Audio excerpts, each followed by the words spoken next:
Welcome, everyone. My name's Jennifer Brown, and I'm coming to you live from Billings, Montana. And tonight I'm here with Patricia, and we're going to be talking about a system that takes control of your health. So, if you or someone you know is struggling with type 2 diabetes, prediabetes, high cholesterol, high triglycerides, if you're a female with polycystic ovarian syndrome, that excessive facial hair, if you're having thinning of the hair, you're having issues with your estrogen, if you're a male with ED, you're going to want to stay on. We're going to be talking about a system that targets the root cause insulin resistance. And tonight we have a special guest, Patricia, to talk about her experience with what we call the Feel Great system. It's two food, plant-based options that target the root cause of all these lifestyle diseases, because we know that every single lifestyle disease out there is connected to one thing: insulin resistance. And you can see that in the book, Why We Get Sick. And now also Dr. Ben Bickman's book, to follow up with it, How Not to Get Sick. So we're going to start with having Patricia go over and tell us a little bit about yourself and how you got started on these products. What were you struggling with when you first started? Well, I've had skin on my face, skin issues for my whole life. And I have tried every diet under the sun for way, way before most people would have ever even thought. I mean, I've been obsessed with my skin, which back then I didn't know was very related to my gut. And what I do remember from my experiments back then is that when I would eat something like an all apple diet, which was basically just removing all of the obstructions to my digestive system, so making it really easy for me to digest, and then my skin would get better. And so I was just on this constant roller coaster of losing a little bit of weight, getting my skin in order, and then pigging out again, and my skin getting terrible again, and then the weight going up and down. Now, I wasn't huge, but I was always on a diet. And I'm sure a lot of women, and I'm sure some men out there can relate to dieting to lose 10 or 15. Sometimes the goal was 20 pounds by a certain date, and then you'd get into that dress, look good for the pictures, and then you're right back to your old ways again. And you felt like you're on that constant diet roller coaster. So when I really began to hear about this, it was a long time ago, and it took a while before I really embraced the whole concept of stopping eating, quit constant snacking. And I started understanding what they're not teaching us in school about how your blood sugar raises every time that you eat at all, but particularly high carb meals, high sugar meals, anything that's going to spike your blood sugar. It's going to create a bunch of insulin production in your body in order to bring that blood sugar down. And this system combines a strategy which makes it easier for you to reduce that snacking, and then also adds in those things that have been stripped from our foods, which I think few people, you don't have to look very far to see just how many of our processed foods don't have the fiber that it needs in order for you to also keep the blood sugar down, keep your satiety in check, and all of those things. So even though it's very popular still even today, so year 2024, I've got friends in the health and wellness and workout industry that will tell you to, keep that metabolism stoked by having snacks and all these things, when in reality, reducing the amount of time that you're eating so that your body can deal with the food and the nutrients that is taken in, and also providing yourself with the right amount of fiber in the right combination, has been the key. And once I finally embraced this program, it's not a program, it is a system, and you're still able to eat all of the foods that you want to eat, which sounds too good to be true, but we've got so many different people that have had great success with this, eating all different types of diets. And I like food from all different parts of the world. So adding the right type of fiber, instituting with scientific backup and studies and proven substantive evidence for me to reduce the amount of time that I'm snacking and reducing my eating windows, but still being able to eat and enjoy the food when I do eat, and keeping my weight down and being able to fit into all of my clothes, has been just a godsend. I mean, I thought just recently, okay, so for the past couple of years, because I've been on this system now for about 2.5 years. Yeah, about 2.5 years. And so almost a full 2 years have been maintaining an ideal weight. And so I lost those last, say, 15 pounds really. I lost about 20 and thought that was a little small. So 15 pounds to get down to a weight that's lower than I was in high school and be able to easily maintain it. I would not believe this if I hadn't been living it myself. You know, I hear other people talk about stuff like that, and you think that that can't be true, but it really is possible. So it's just been a godsend, and one of the not easy, but one of the simplest systems I've ever found to give me what I feel like is true food freedom, where I can enjoy what I'm eating, still understanding how it's going to affect me, and make good decisions and have the tools to help me make those good decisions. You have made some excellent points, and some things that really stand out to me is the gut health. And a lot of people don't talk about that. And, we talk a lot about insulin resistance, but when we talk about insulin resistance, what we do for insulin resistance really does help that gut. But I don't think people really understand the gut all that much. And like you said, the understanding of there is so much hype around people saying, oh, you don't need fiber, but you do. The 90% of you that is not human needs that fiber. You're 90% not human. You're 90% organisms, bacteria. And so feeding your gut those right fibers is absolutely critical, because the good guys, they love fiber. They thrive on fiber. And for myself, I've struggled with taking antibiotics chronically my whole life. I wait until I absolutely have to. But I don't know if a lot of people understand. It takes about 6 months to repair your gut. I'm actually in the middle of repairing it again because I had pneumonia and ended up having to get put on antibiotics. Of course, I had to take them. It's either that or the alternative, which is not good. In the meantime, while before I started the system, I never had the ability to I would eat all the plant nutrients, but for some reason it wasn't, I wasn't rebuilding my gut as much. But once you start to dive in and start to see our food system anymore, it's so super hard to get those plant fibers that we need and to get a wide variety of them, because we have grown our vegetables and fruits so big. I mean, watermelons are huge and they have no fiber in them compared to what they had like over 100 years ago. So I really like that with the fiber that you're talking about, building that gut. And a lot of people don't talk about your skin. So that is incredible. I mean, Patricia, you look like you're in your 30s. And I know you're not, Well, but thanks. it's just incredible to see how your face glows, and how you just look so vibrant and young because of this. And so when you go ahead, a lot of people ask about, like you said, it's a simple system. I know for myself, I can take this anywhere. I can take it on the plane. I can take it, with me in my purse. When you go out to eat, because you said you love food, how easy is it for you to take it there? Super easy. I mean, I like to have a bottle of some type with me with water, but if I don't, it's so easy just to get a glass of water with no ice in it. You put it in the cup, you mix it up, and you drink it. It's easy. It doesn't attract any attention, or the kind of attention it attracts is, what's that? What are you doing? And then you get to talk about it and say, look, I've been taking this fiber just before I eat food. So it tells my system she's about to eat food, so I don't have to produce as much insulin to dump into the system to keep that blood sugar that's about to rise down. And people are like, oh, that's interesting. And so I've been able to introduce, family and friends to it, and just get the conversation started, because it's interesting.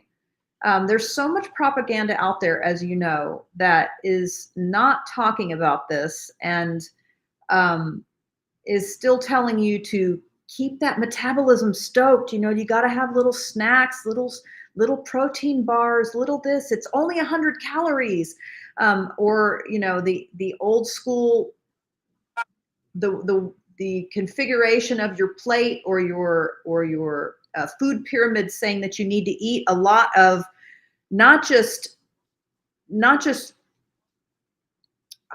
grains and whole grains, but a lot of it's highly processed grains, which they don't even differentiate anymore for us. You know, Jennifer, you're in health and wellness. You know how crazy it is, what the American Dietetics Association has put out for our food suggestions. It comes out every 5 years, the dietary guidelines. You know, so right now Yeah. we're in the current dietary guidelines that are out they debuted in 2020 and they'll be good through 2025. Still, with all that we know about and having going on and everything, there's not one mention in any of these dietary guidelines since they first started coming out, which I think was in the 80s, that say anything about reducing the toxic load from processed foods, from chemicals, from genetic modification, from all of these things. So not to complicate things, I mention that to tell people who are embarking on this journey of getting more healthy and haven't been obsessed with it. For my own personal reasons, I was obsessed about the skin thing. And I wanted to say one more thing on that, but even if you're not obsessed about the skin thing, I want you to give yourself a break, because you are inundated with information, which is misinformation, bombarded with a lot of marketing and flashy colors and associations to celebrities and things like this about what to eat, where to eat, how much to eat, how often to eat, what kind of drinks to consume, what's cool, what makes sense. And just by putting her beautiful slim figure next to whatever, a Diet Coke, and thinking that if you drink and eat stuff like this, you're going to look like that. So we've been bombarded by a lot of misinformation and advertising that has led us astray. So it's not your fault. It is possible to get off of that hamster wheel of the weight loss roller coaster, as I called it. And that's an exercise in and of itself. Before you go do one single thing to change your diet and exercise, just close your eyes whenever you can and take a deep breath and imagine what it would be like to be your ideal size, to feel comfortable in your own skin, to not be obsessed about what you're going to eat or obsessing about and feeling bad about what you did just eat and what you better go work off, and all this obsession that comes with food consumption and stuff, because it doesn't have to be that hard.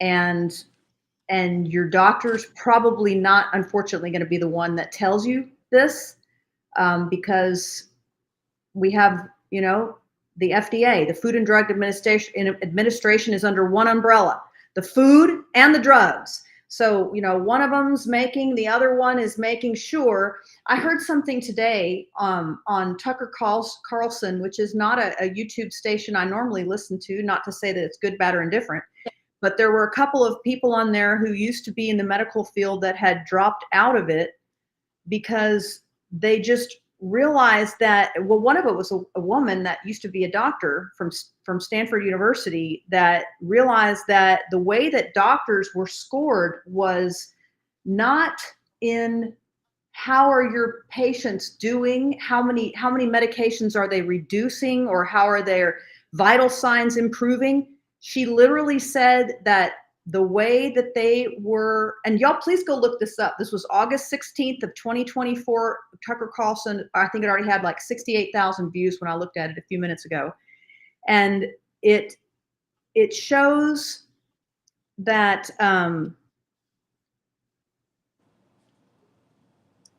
the way that you were scored as a medical person was to be able to show how many of your patients are on a long-term medical protocol.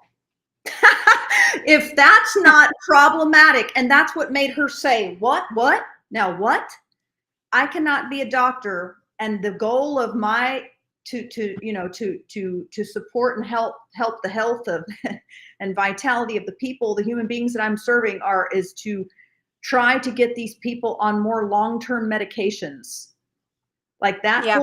that notion of long-term medications.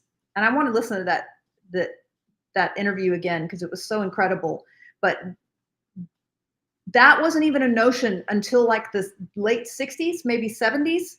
So we didn't used to, that's not how things used to be. This physical body, this physical, amazing physical vessel, when it's designed, when it's given fresh air and whole foods and clean, environment and ability to meditate and imagine and believe and enjoy life and get your feet into the sand and the water that God gave us, it's not designed to be on long-term medicines. And yet that is the agenda that has been pushed upon us for so long. So think about what I'm saying. Please go listen to that interview.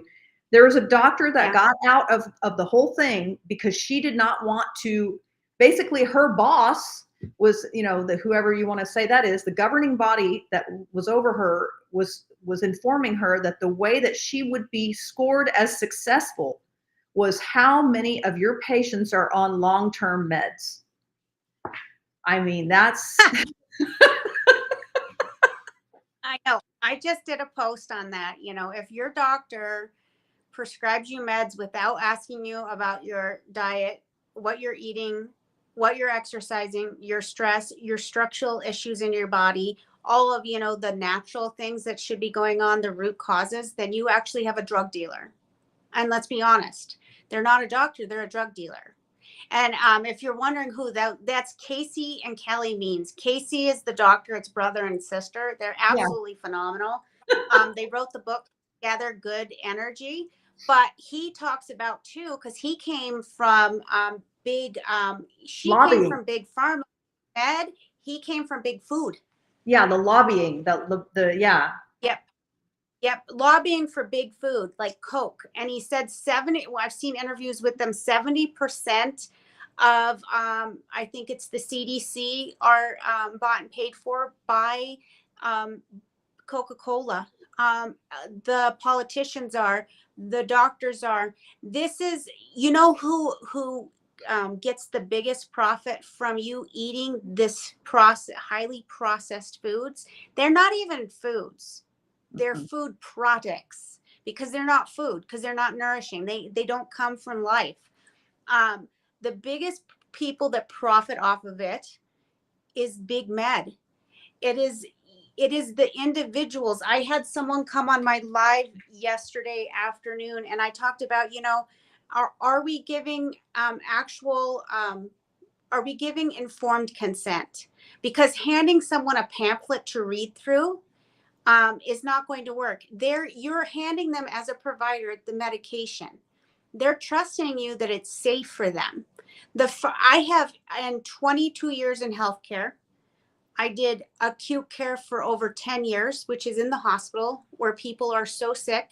I'm going to tell you, I never heard any provider, including my own, which I love her to death, but I never have been told anything about medications. I had 3 adverse reactions to medications, massive adverse reactions to migraine medications, to the point one time I thought I was having a stroke, and the other time I felt like I was being scalped.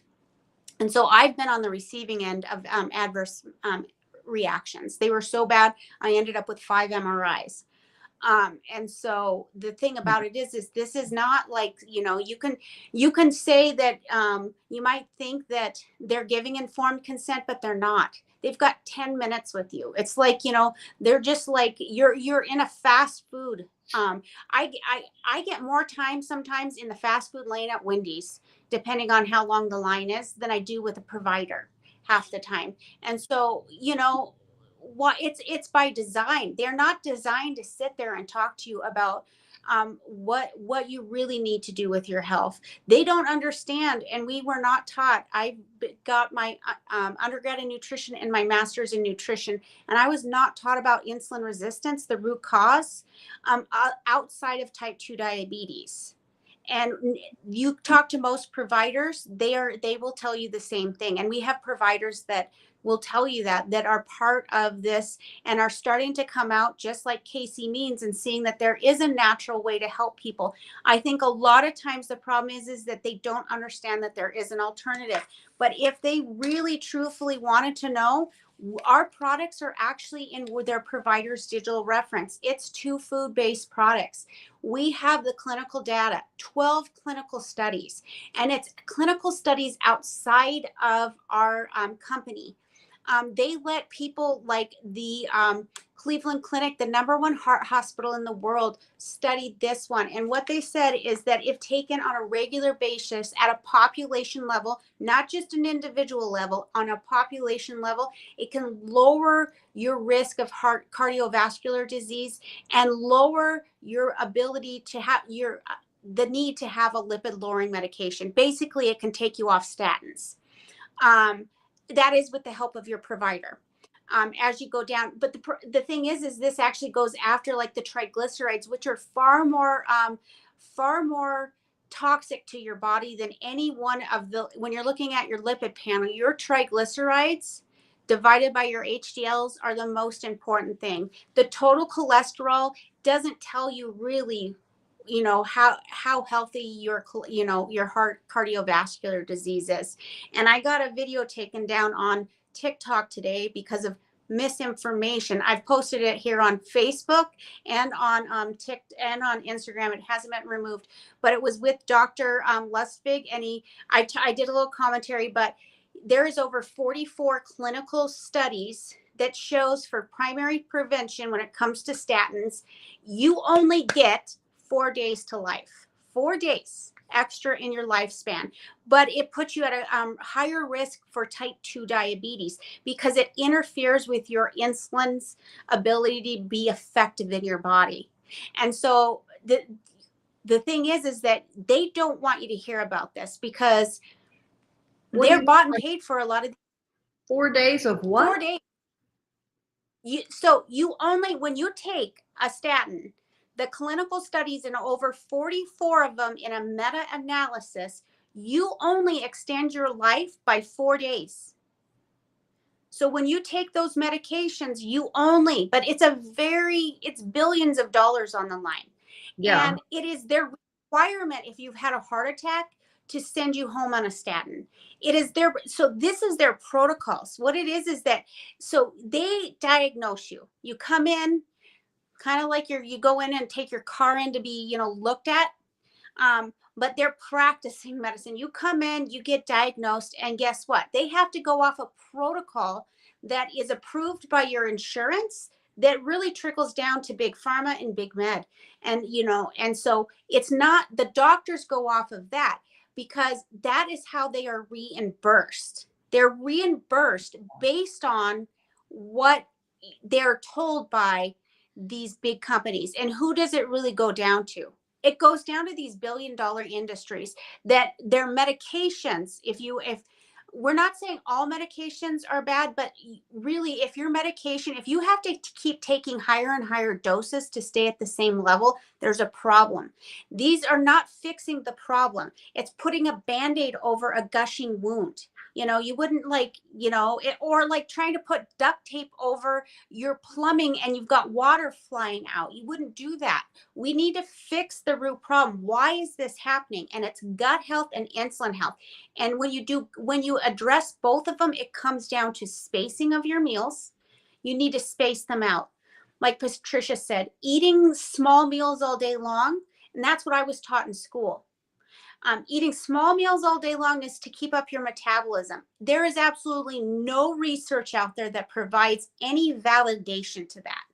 On the contrary, we have so many research out there on the spacing of meals. But when you space a meal, guess what? You're not putting money into the pockets of big pharma because you're going to start to reverse insulin resistance, and you're not going to put the money into big food. And what most people don't realize, I'm going to tell you, I'm going to do a video on this. Why did I have an undergrad in nutrition and a master's in public health and nutrition and health promotion. I was supposed to get my RD and they backed out. That was beside the point.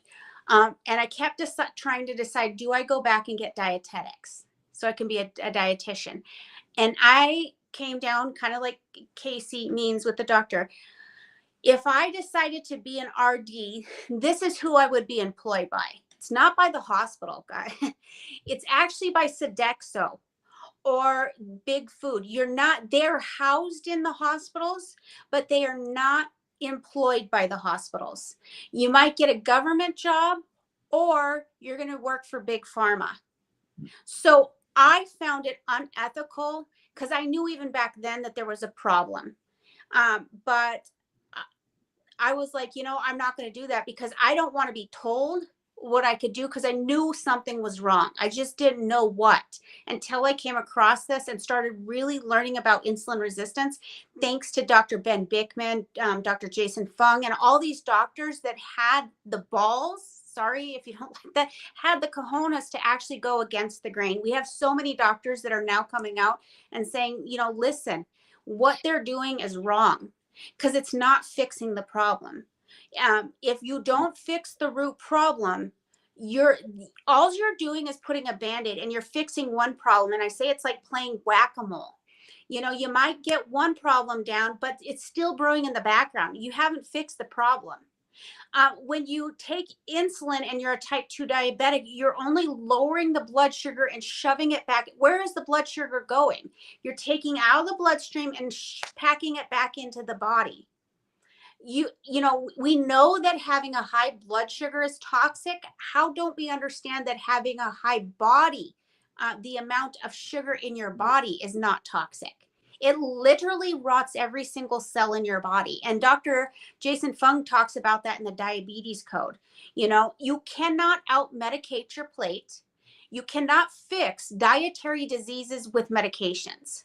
And so you can go ahead and start fixing it by spacing out your meals and getting the correct nutrients. And that's where we'll talk here about the system and how that works. So what it is it's a 1, 2, 3. It's as simple as that. We've got this yerba mate extract out of South America. It's our 1 and 2 now, because our recent studies done by Dr. Ben Bickman, leading metabolic scientist in the world, he did a study and he found that it increases your GLP-1, the hormone that tells your brain that you're not hungry, slows down digestion so that you stay fuller longer. It's the one that everyone's injecting themselves with, but it's not synthetic. It activates your own GLP-1 so that you can go ahead and space out your meals.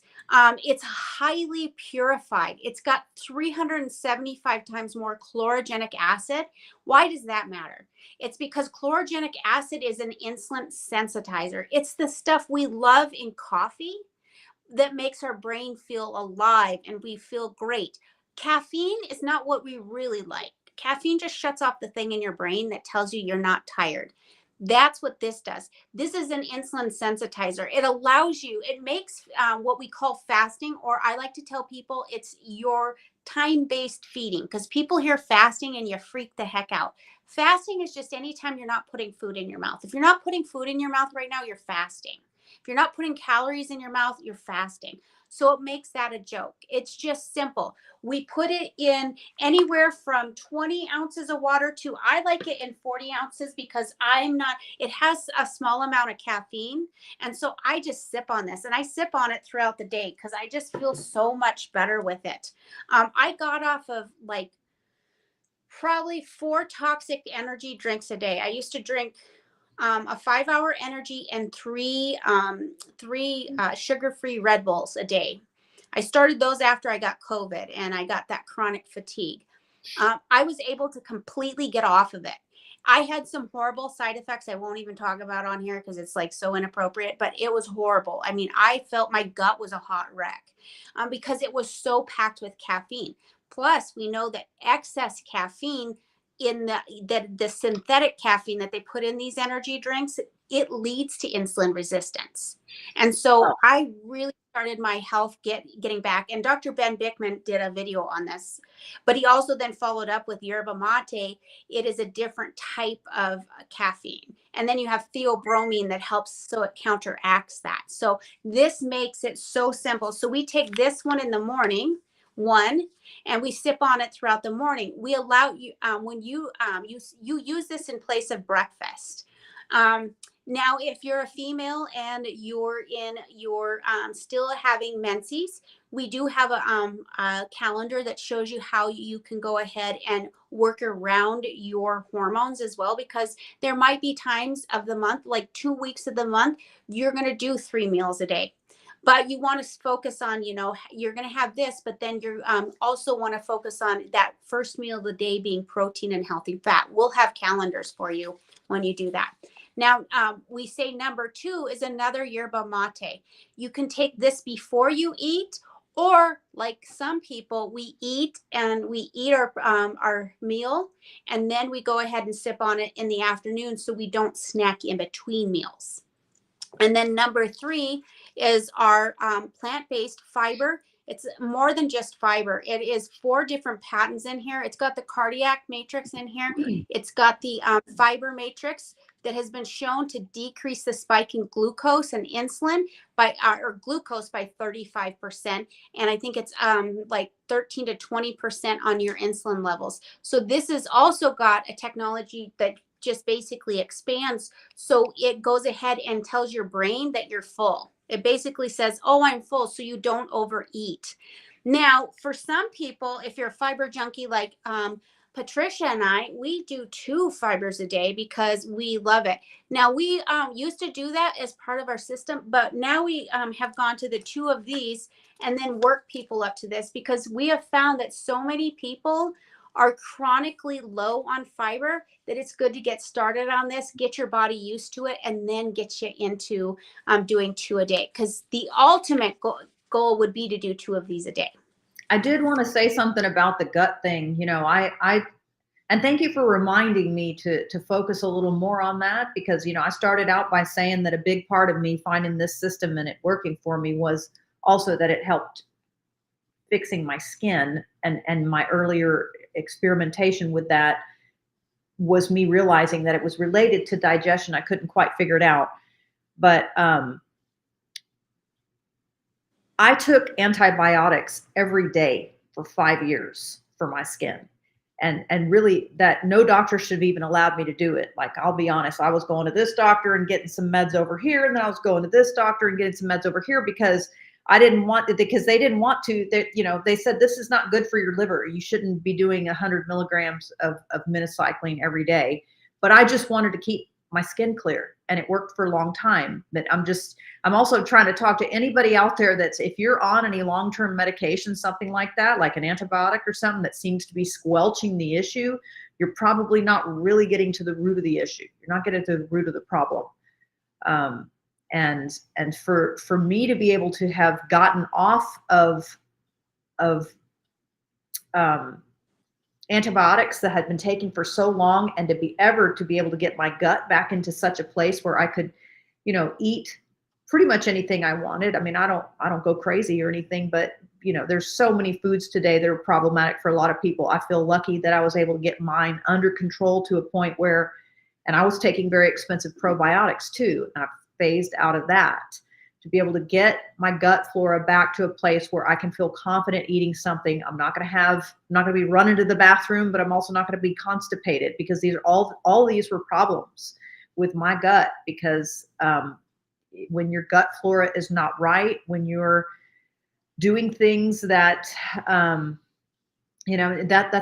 food sensitivities too, and you're finding out all kinds of things with nightshades, tomatoes, bell peppers, hot peppers, eggplant, and things that are tearing up your gut, in addition to just eating conventional food that has glyphosate sprayed on it. And if you're eating conventional wheat, even if you think you're not really sensitive to gluten, you might want to look again. You should read a book called Wheat Belly. It's just, all of this is just information. And I'm not, again, I don't want to discourage anyone or overwhelm anyone, but I want you, each of you that's listening to this to give yourself a break. What you're being told, what we've been told, if you're in your teens, 20s, 30s, 40s, 50s, 60s, I mean, that whole window, which is most of us, even 70s, for much of your life, you've been given misinformation about what your body needs, getting you to look and focusing on what they call myopically looking at just, oh, well, this much protein and this should work just fine. But they don't tell you about all the chemicals and the other preservatives and things that are coming along, and the fake colors and the toxins that are in the air and our health and beauty products, and the quality or lack of quality in your water, your drinking water system. So we have an onslaught of misinformation and toxins that are coming at us from all sides. And so this system, not to say that it's the panacea for everything under the sun, but it addresses a big, pivotal root problem, that insulin resistance problem, by helping you to get control of your eating so you're not hungry all the time and not on the diet roller coaster, because you have a tool that enables you to eat whatever you really want to eat, because it keeps your blood sugar down even when you're eating something that's got more carbs in it, or more calories than you know that you probably should have at a sitting. And it helps you keep your satiety, helps you keep your hunger under control. It's there's been so much information out there. Again, I'm a lifelong dieter before this. When I tell you that, I mean, there was never a week or two in my life. And for those of you, I think it's mostly probably women, but maybe there's some guys out there who can relate to what I'm saying. It was a constant obsession. How much do I weigh? What clothes can I fit into? What kind of diet am I on? Am I trying the South Beach diet? Am I trying the Atkins diet? Am I trying the keto diet? Am I trying the cabbage diet? Trying the miracle diet? And then with me also, it was my skin too, because it wasn't just about losing the weight. It was getting my skin. So then I would eat apples for 3 days. I was getting some fiber in, no protein, cleared my skin, but it was all about digestion. There's a lot of different things that are happening with chemicals, with food, with additives, with lack of fiber, with the lower vibration of a lot of the information we're being told about our political climate and everything else, and these lobbyists, and hearing this Tucker Carlson interview. And I'm so glad that you have heard it too, Jennifer, because oh my gosh, just the amount of people who are standing up and sharing what they know that works. I'm very grateful for those people who have all of the credentials, and people like yourself. And I'm so glad to be working with you and have found this with someone who, and when a whole company full of people who are credentialed and have that science backing. This is not the newest, greatest thing. Oh, there was something else I wanted to say about, since you've seen that interview. They were talking about on that interview that they're trying to right now get approval for low-income children as young as, I don't want to say like 12, but maybe it was even age 6. It was some crazy low age number. They were trying to get approval that if a child was diagnosed as being overweight or obese, which now I think they were saying like half the kids are, again, it's not their fault, it's not the parents' fault, it's the food and lack of food and overstress and chemicals and everything else, but they're trying to get approval for them to get the Ozempic shot. So that would mean those of us who are paying taxes for the government to give out a $1,500 a month at minimum shot to that person who, well, let's look at this a little bit bigger for those who are listening and can pay attention to this contagion effect. I mean, once a person is given a shot, especially at a young age, you're in your formative years, so you're just like learning how the world works. You've got all these people that are credentialed around you telling you, well, you just need this shot, it's going to take care of everything. So now you've perhaps waylaid your diabetes, your pre-diabetes, or whatever. In that same call, they had some statistics and the supporting evidence that talks about once you get diabetes, you usually have, I don't know what it was, 3 to 4 other comorbidity things.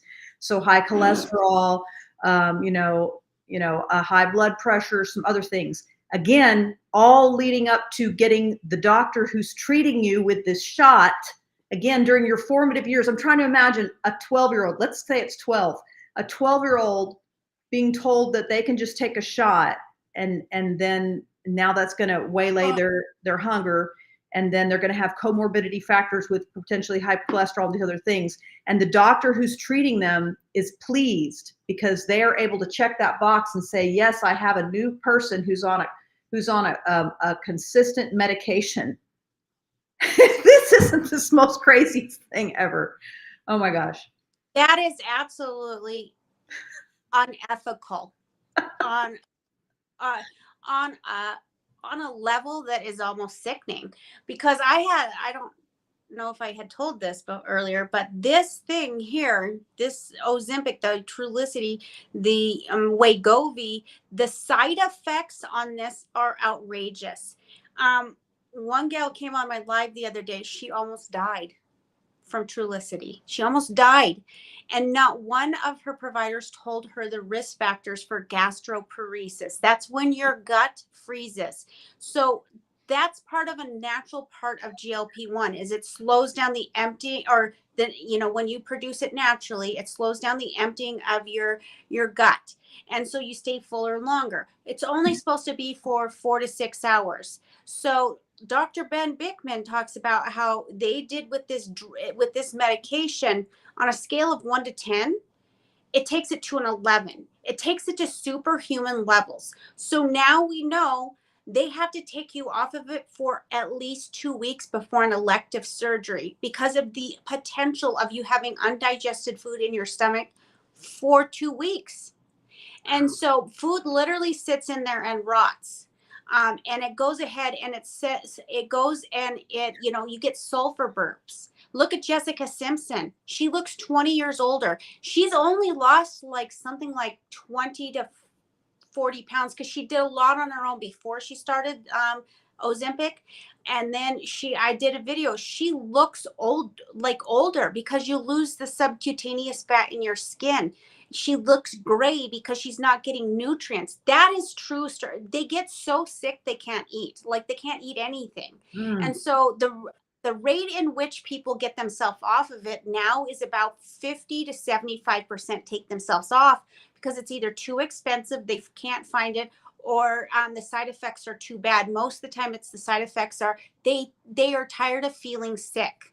Guess what?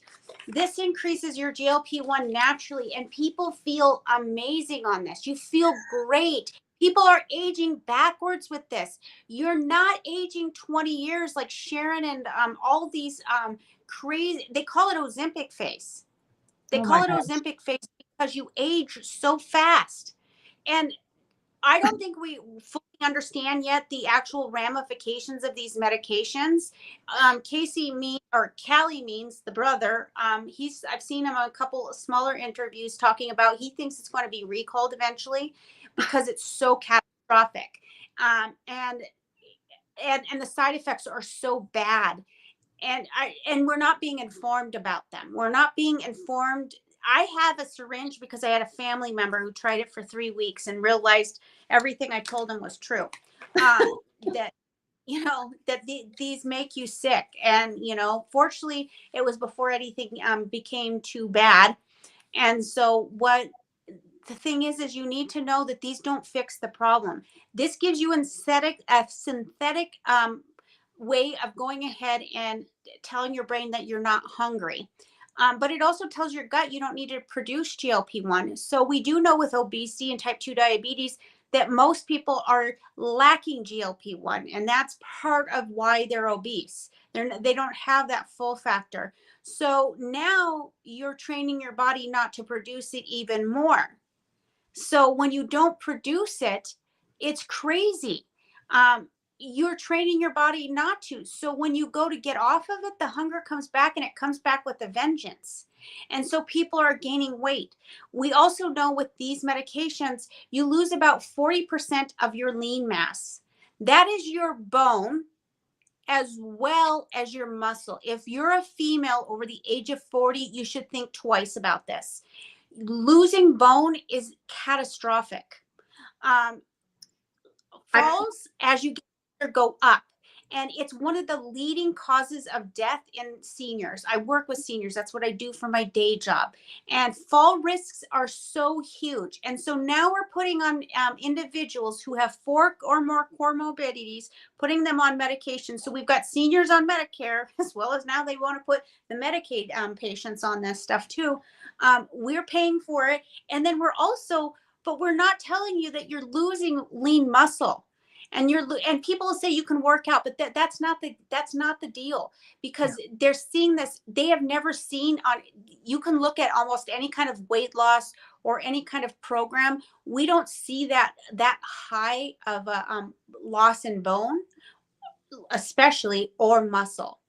Losing muscle, falling as you get older is not natural. It is because your muscles get weak or your bones start to break because they're brittle. If you're taking it, please think twice. That brings to mind, I've talked for years. I haven't talked about it a lot recently. It's not as much of a buzzword, but I have a huge passion about understanding alkalinity in the body.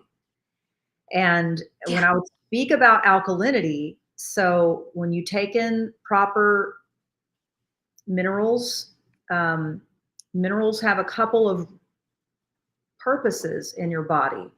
Yes, it's to keep the alkalinity of your blood very constant. I think it's 7.35 to 7.45 pH has to get in your body will automatically regulate that. But the way that it regulates that is by pulling it out of the foods that you eat and out of the bones that you have. So when you take extra minerals in, it's storing them in your bones. That's where it's supposed to go. It needs to be stored in your bones. And then as you begin to age, in other words, the reason I'm saying this is you could go through your 20s and 30s and be under consuming the right amount of minerals, because it's leaching from your bones. You're still perhaps jumping around doing things that are weight bearing. And then less and less when you're older, so less weight bearing.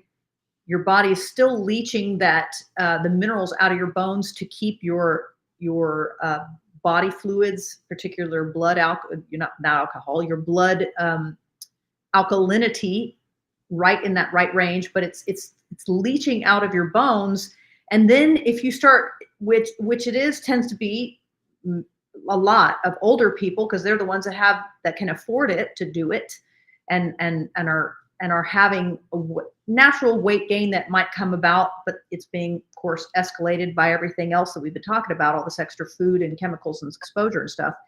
But if you put those two things together, now you've got Ozempic, which is giving you a propensity to lose more lean muscle mass, and your body's naturally leaching more of the minerals from your bones, which were keeping the bones strong. So now you're at a higher likelihood, like you talk about, of a fall and a potential break. People breaking their hips, their knees, all these kinds of things. It's not always because you're heavy, but you definitely don't. It's bad on so many levels, and you can't see it right away. It really speaks to, not to say that I haven't been wrapped up in that too, but the immediacy of our lives is like, what can I buy today to make me look good today, or almost today, like tomorrow, next week, next month, to fit into the dress, to look good for this family reunion or whatever it is. And it doesn't tell you, it's not going to tell you, it's not going to reveal to you the potential muscle loss, bone loss, mineral loss, subcutaneous fat loss, and your stomach's own ability to empty itself, for goodness sake. I mean, there's so many things and so many reasons why I really hope, with God willing, that it never gets that medication not be approved for young people. I just hope to God that will stay the way it is. I don't know what the rules are right now. I don't even know how young a doctor could prescribe that medication, but given that we don't really know the long-term ramifications of it, and the ones that we do know are not good, it's not good for a developing body. So I hope they'll get it. They got class action suits against big pharma, but really, technically, a doctor should be, held responsible. If you're not informing your patients, you are not giving them informed consent. You are prescribing them the medication. You should be telling them the potential side effects, which means you need to know them. You need to know them and give them, options. And so, but we're not giving options because obviously they're checking off boxes and they're being incentivized to do prescriptions. And there is a need for them when we need them, but they're not, the thing is they're not needed as much as they are telling us that they're needed. They're needed because they're on a protocol and they're incentivized, and this is the way that the system is. And we can't keep doing this. And the other thing is we can't keep teaching children at that young age that this is how we treat our bodies. When we don't heal from the inside out, this might be a little like brass for some people. I always say it's like polishing a turd. You can only polish it so much. It still stinks on the inside. And so you got to fix it from the inside out. And literally it's your gut and it's your insulin health. You are rotting from the inside out. It doesn't matter. It's, you could think of these people with hoarders houses. They might have a beautiful house on the outside, but if you walked inside and realized how bad it was and that everything was rotting, then you would be like, what's going on? But we don't think about that in our body. We are literally rotting the inside out. And that's why we have bodybuilders becoming pre-diabetic, because they are so obsessed with the outside. They don't realize that because of their lifestyle, because they're eating those kinds of foods that are stripped of fiber, you're loading up on carbohydrates that spike insulin and glucose. They don't have the fiber. It has been progressively removed. I'm a numbers person, and I can tell you, I teach a cooking class, and for the last 5 years, the numbers on fiber has gone down to the point I don't even use grains in my classes. I use rice, cauliflower. I use all kinds of different types of vegetables in order to go ahead, and I don't use grains, because what's the point in giving someone a grain with 47 carbohydrates in it and 0 to 3 grams of fiber? And we're talking organic lentil, 7-grain rice. I don't know how the hell they can call it 7-grain rice and lentil. Where's the grain? Where's the 7 grains? It has no fiber. It has none. And that's because they're stripping it. And so there is no regulations around a lot of those wording on there. So you cannot take them for their word. You have to look at the labels. If the label is saying that it's like above 20 grams and you've got 0 to 5 grams of fiber, put it back on the shelf. Unless we can again put that fiber back in, though. That's what's so nice is, in those classes, I work for the government, so I don't get that opportunity, but when I'm there, this is what I do. But I've also found that grains, as well as rice, everything tastes with whatever I make the sauce with. So when I make it at home, I still make some rice, but because I have this fiber here, I get to put back in what they've stripped out.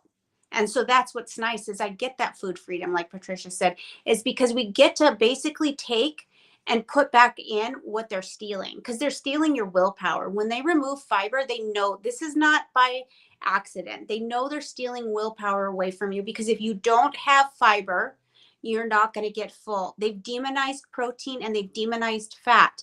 The 3 ways you get full, everyone, you need to know this. 3 ways you get full are this: fiber, fat, and protein. And they've demonized 2 of them, and one of them they've stripped it so bad, and they make it's a facade. It's a false front. And so you can take that control back and put that in front of the foods that that you love. And as your gut gets better, you'll probably notice that you crave more and more of the good foods, because your gut bacteria are getting up and they're starting. I will tell you, I've eaten vegetables for a very long time. I eat them, but I will tell you, before the system, I never craved them. I ate them because I knew that I needed them, but I never craved them till I started to get my gut back. But that's because of those chronic antibiotics. I mean, 1 year I had 8 sinus infections and totally wiped out my gut. Can't smell. That was before COVID, like before it was like a thing. back in like 2006. And so I never craved it because my gut was so out of whack. And so sometimes we need to build that gut up so that we start actually craving the things that we need. And so bringing these little things in, this is going to help you so that you start meeting your need. And that's why it's so simple again. It's, um, it's a simple thing, but it's not easy unless if you don't say yes to yourself.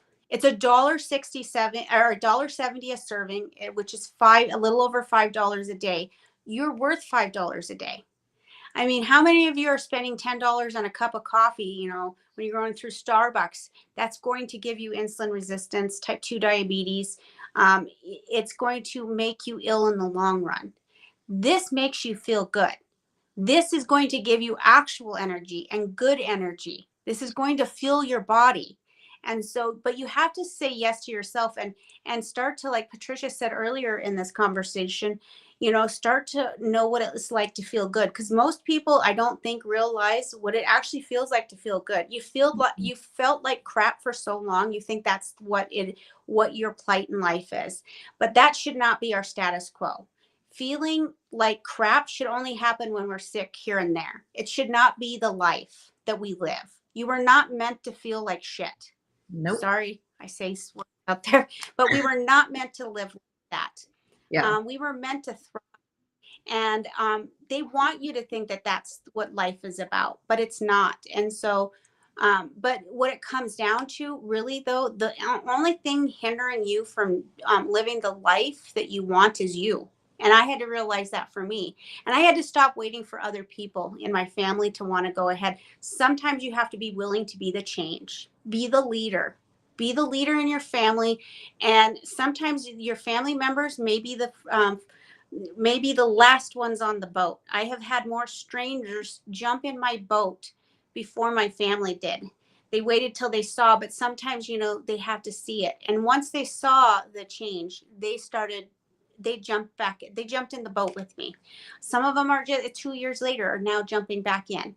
And so, but it's because you have to say yes to yourself and realize that, that there is going to be, you deserve to feel good and you deserve to feel amazing every single day. And this is food. This is food. You're not taking medication. And so when I say $5 a day, it's $5 a day for nutrients that are missing. I spend $300 to $600 less a month on groceries because I'm not constantly snacking. I'm not going to the, corner store to get, even protein snacks or, string cheese or eating those small meals all day long. The only one that thrives from you eating all those meals is big food and big pharma and big med. It's the toxic triangle, which is big food, big egg, and big food, big egg, and big farm. And I put big farm and big med together because they're in their own little silo together.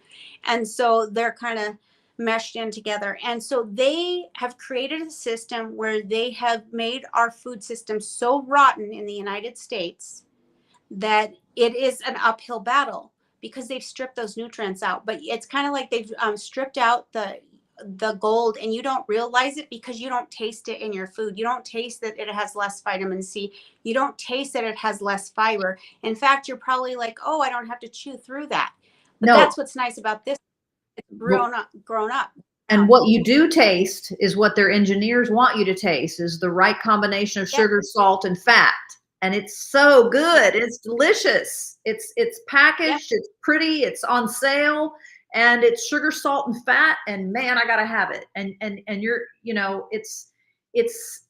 there was something else in that interview that was talking about, which is, I sort of knew this, but I didn't really hear, I've never heard it quite said like this, that there was a turning point where the same people, the same owners of the tobacco industry were also the ones that basically shifted their advertising dollars over into the food. I'd never heard it said like that. I know that a lot of the big food companies have spent an incredible amount of money getting the marketing, getting it to look right, getting it to taste right with sugar, salt, fat, all of that. and then aligning it with certain messages, whether that be high protein, superfood, or low calorie, or whatever these catchphrases are. It is a lot to keep up with, and who else is doing it? You know, if it's cool to be doing keto, and there's a celebrity who happens to be doing keto and is willing to stand up and be a poster person for that, then that's what they do. Yeah. And I know what we're asking you to do is to kind of take all of that and push back from the table, if you will, and say, what of this has solid science behind it that's not new in the past 2 years? I'm talking about injectables and all that stuff, okay? Yeah. What we're talking about has been proven by third-party testing for over 3 decades. Yeah. And that does sound alarming. You think, well, if it's that great, if it's been around that long, why aren't more people doing it? It's because of what we're talking about, that the agendas are out there to make money by getting you on meds, keeping you chasing all these little things, lots of food, lots of small meals, lower calories, all these things, focusing on the wrong thing.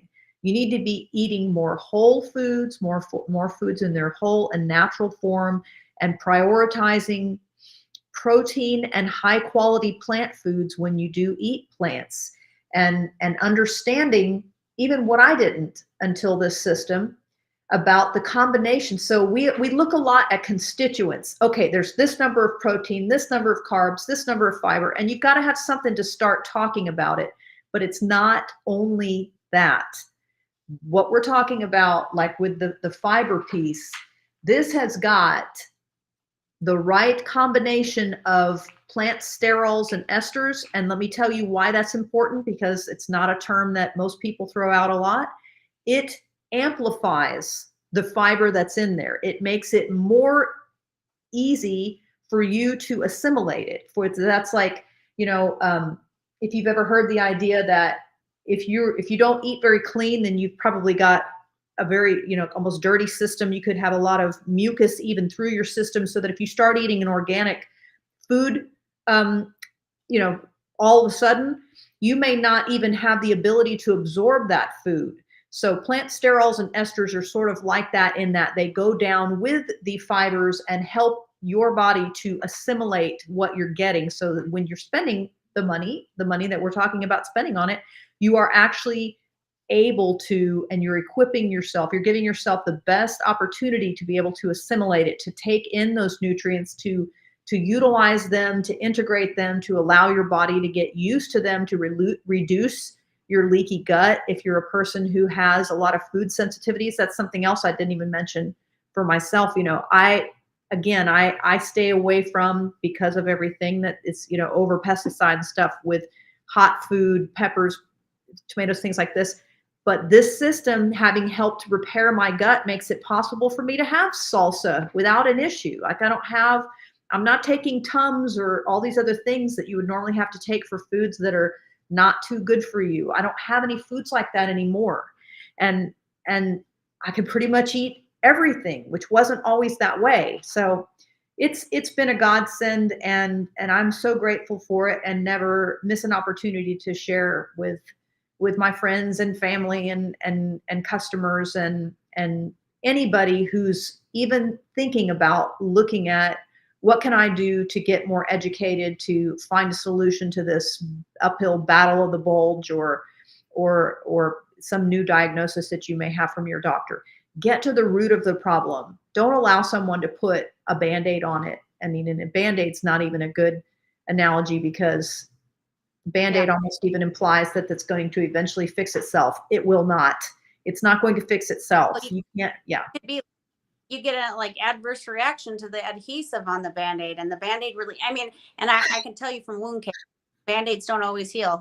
If you have a rotten inside, you end up with those Band-Aids won't fix. So yeah, no, you're absolutely right. It's really, that even doesn't even do it justice, because you aren't fixing the root problem.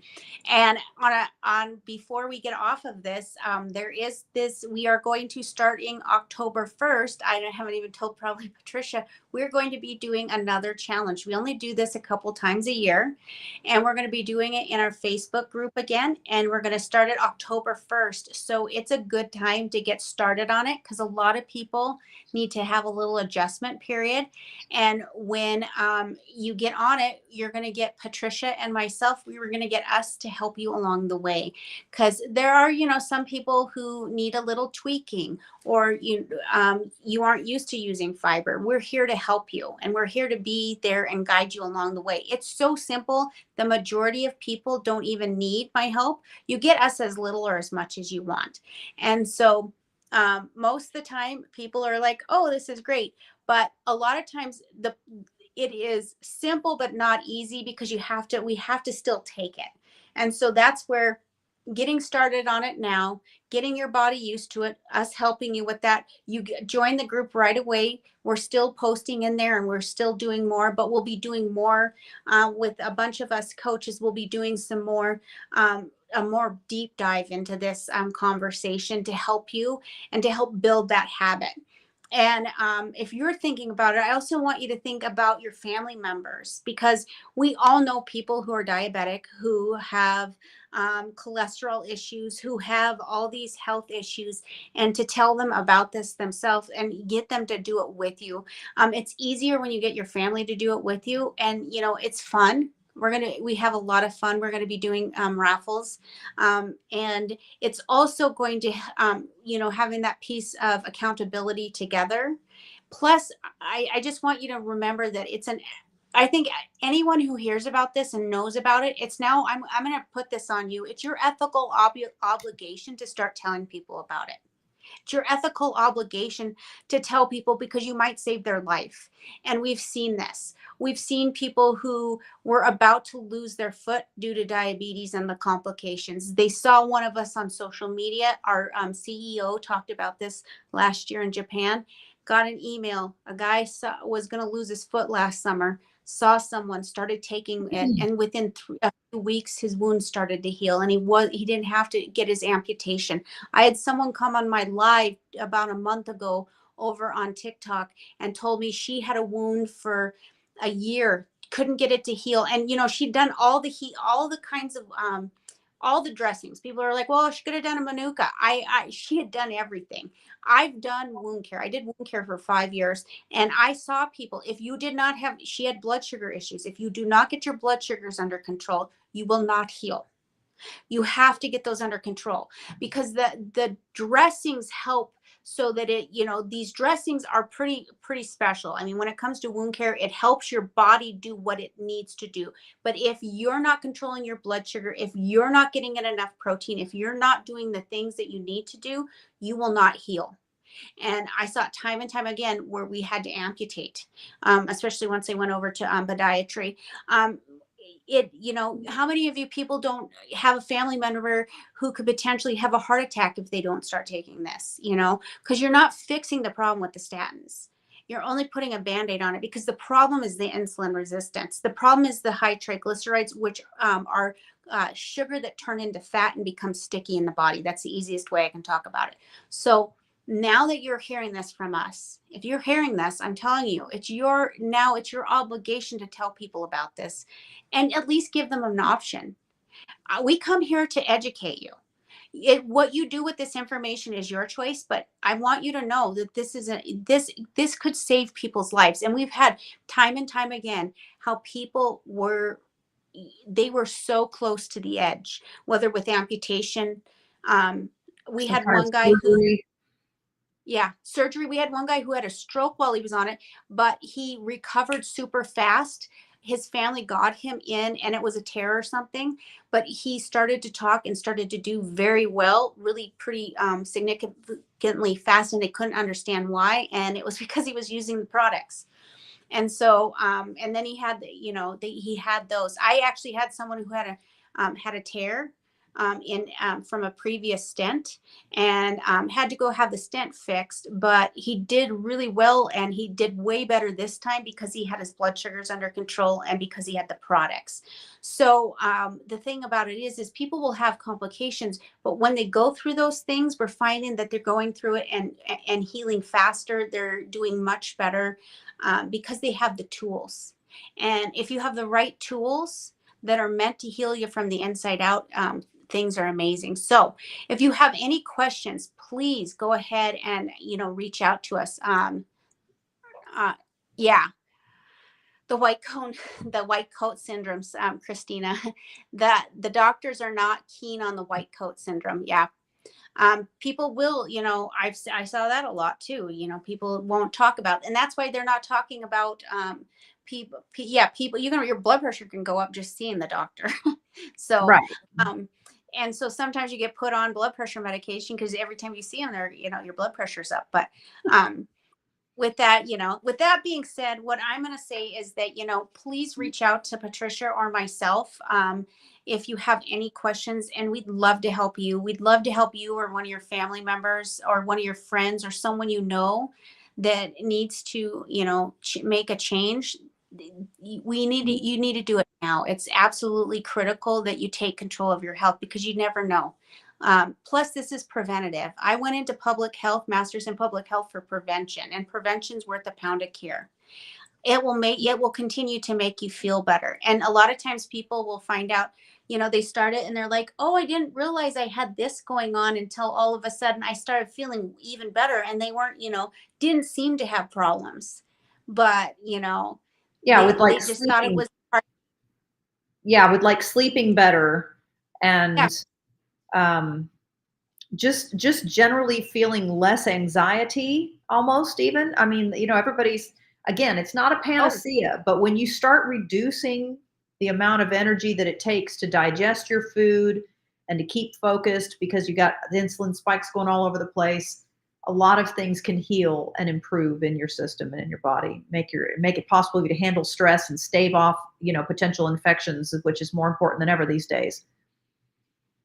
Yeah. Yep. So, well, we're going to get off because it's getting late for both of us. And so, again, if you have any questions, go ahead, reach out to us. But what I'm going to say is just say yes to yourself. Tonight is the night to make the choice for you and for your family. And if your family isn't on board, start with you. Be the change, be the leader, be the one who says, I'm going to do this. And you will be amazed as your family will start to come along with you. Some of them won't, but some, a lot of them will. But Jennifer, you ultimately are the one to say yes. There's this question here, and I guess I don't fully understand what is the best intervention for white coat syndrome? And by white coat syndrome, I'm assuming they're meaning like people, the doctors that think they always know the right answer, or is that kind of what white coat syndrome is? I think it's, she said below that. Now I see that. Sorry, I should put my glasses on. This is why, but my glasses were reflecting. Okay. So with white coat syndrome, what you might want to do is see, that's usually where your blood pressure will go up because it's normal at home and then your blood pressure goes up. So a lot of times what you want to do, especially with blood pressure, make sure you're not talking. Start to breathe before you actually go ahead and when you go in there, make sure that you're breathing in through your nose and out through your mouth. Get yourself calm.